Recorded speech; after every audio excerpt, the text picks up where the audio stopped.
আজকে আমরা জাহাজবারাস্ত সকল সামাজিক সংগঠন ঐক্যবদ্ধ হয়েছে সবাইকে সড়ক দুর্ঘটনা রোধে সচেতনতা বৃদ্ধির জন্য। এই সড়ক দুর্ঘটনা রোধে প্রশাসন, সামাজিক ব্যক্তিবর্গ, সুশীল সমাজ, সর্বসাধারণ ঐক্যবদ্ধভাবে কাজ করতে হবে। আমরা প্রশাসনের প্রতিযোগী নয়, প্রশাসন আমাদের শত্রু নয়। আমরা একে অপরের সহযোগী হয়ে এই জন্মভূমি হাতিয়াকে সাজাবো। অকালে কোনো যেন মৃত্যু যেন না ঘটে, অকালে কোনো প্রাণ যেন ঝরে না যায়, আমরা আমাদের পক্ষ থেকে সর্বাত্মক চেষ্টা করে যাব। জনসাধারণের এখন সহযোগিতা না করেন।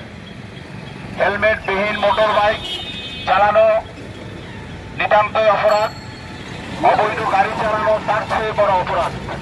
যেহেতু আমাদের হাতিয়া একটি বিচ্ছিন্ন দ্বীপ, 4.5 থেকে 5 লক্ষ টাকা খরচ হওয়ার পরে উনি হাতিয়ার মাটিতে 3 মাস পরে আসছে। এতটুকু উনি অসুস্থ ছিল এবং দৌড়া পড়তে হোক। সেই ব্যক্তিও একটু আগে আমাদের সামনে দিয়ে হেলমেট ছাড়া সে কিন্তু 3 জনকে নিয়ে সে কিন্তু আমাদের সামনে দিয়ে চলে গেল। অথচ সে তার জীবনের একটি বিশাল